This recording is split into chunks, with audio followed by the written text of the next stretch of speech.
आशीष, morning, पहले तो बताइए खबरों के दम पर कहाँ कहाँ एक्शन है। मॉर्निंग देखिए, सबसे पहले आपको कुछ बड़े इवेंट्स के ऊपर नजर रखनी होगी। सबसे पहले आप देखिए कि नतीजों की शुरुआत हो रही है और जीएम ब्रीवरीज यहाँ पर नतीजे आएंगे। साथ ही ग्रासिम स्टॉक के ऊपर भी खास रखिएगा नजर, क्योंकि बोर्ड की बैठक है जहाँ पर राइट्स इशू पर विचार किया जाएगा।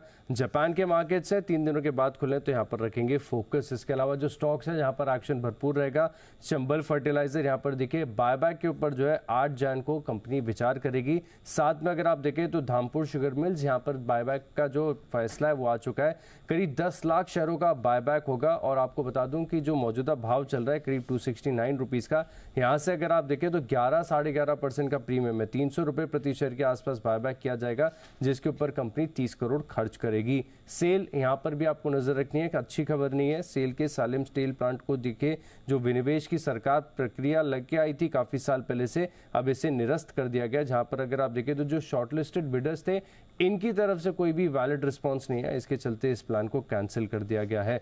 पावर स्टॉक्स में आज भरपूर एक्शन देखने को मिलेगा, क्योंकि R K. Singh power and renewable मंत्री, इनकी तरफ से जो बयान आ रहे हैं बता रहे कि 2030 तक इलेक्ट्रिसिटी की मांग जो है बढ़कर 450 से लेके 500 गीगावाट तक बढ़ सकती है और इसको पूरा करने के लिए एक ब्लेंड की आवश्यकता है, यानी थर्मल पावर जो है उसको भी पुश किया जाएगा और साथ में अगर आप देखें तो रिन्यूएबल्स है, यहाँ पर भी सरकार का फोकस है, तो दोनों हिसाब से देखें इस लक्ष्य को हासिल किया जाएगा।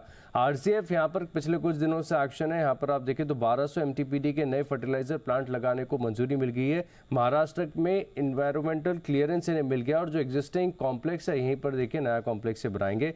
लगातार कंपनीज को काफ़ी जीएसटी के रिलेटेड नोटिस आ रहे हैं। अब एलआईसी ये स्टॉक फोकस में रहेगा, क्योंकि कुल बड़ा अमाउंट है 668 करोड़ रुपए की जो है नोटिस मिले, जहाँ पर चेन्नई टैक्स डिपार्टमेंट से 663 करोड़ है, उत्तराखंड टैक्स डिपार्टमेंट से 4 करोड़ 4.28 करोड़ है और गुजरात टैक्स डिपार्टमेंट से भी अगर आप देखें तो तकरीबन 40 करोड़ के आसपास आया है।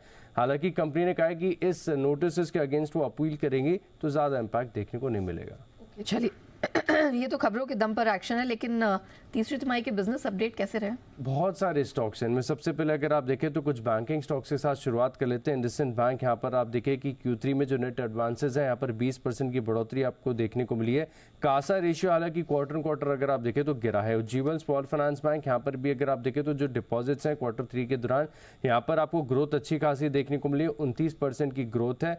इसके अलावा अगर आप देखें तो जो कासा है वो साल दर साल यहाँ पर आपको बढ़त देखने को मिली है 24% की। लेकिन खास बात यहाँ पे कि एसेट क्वालिटी का भी आंकड़ा आपको दिया गया है। 2.2% से घटकर जो क्वार्टर जीएनपी है अब वो घटकर मात्र 2.1% हो गए हैं।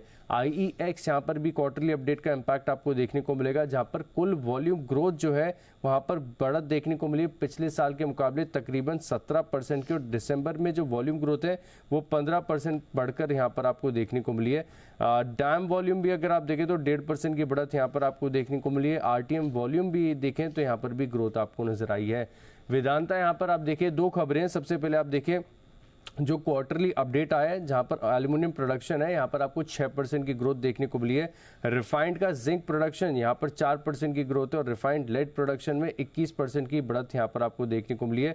सिल्वर प्रोडक्शन के आंकड़े काफ़ी अच्छे हैं, 22% की ग्रोथ यहाँ पर आपको देखने को मिली। लेकिन इससे ज़्यादा फोकस रहेगा कि जो बॉन्ड रिस्ट्रक्चरिंग का लगातार कंपनी प्रयास कर रही थी, इससे बॉन्ड होल्डर्स का सहारा मिल गया, तो इसका इम्पैक्ट रहेगा। टेलीकॉम स्टॉक्स अंत में यहाँ पर भी आप नजर रखिएगा, क्योंकि अक्टूबर के महीने में अगर आप देखें तो पूरी इंडस्ट्री में 8.32 लाख जो ग्राहक हैं ये नए जुड़े हैं और इसमें से अगर आप देखें तो रिलायंस जियो ने अक्टूबर में करीब 31.6 लाख ग्राहक जोड़े, भारतीय एयरटेल ने 3.53 लाख ग्राहक जोड़े और वोडाफोन आइडिया यहाँ पर लगातार ट्रेंड खराब ही रहा है। 20.4 लाख जो ग्राहक हैं वो उन्होंने गंवाए और BSNL की तरफ से भी अगर आप देखें तो आंकड़ा घटकर ही आया है। तो क्लियरली अगर आप देखें तो इंडस्ट्री में 8.32 लाख जो ग्राहक हैं नए जुड़े हैं। चलिए।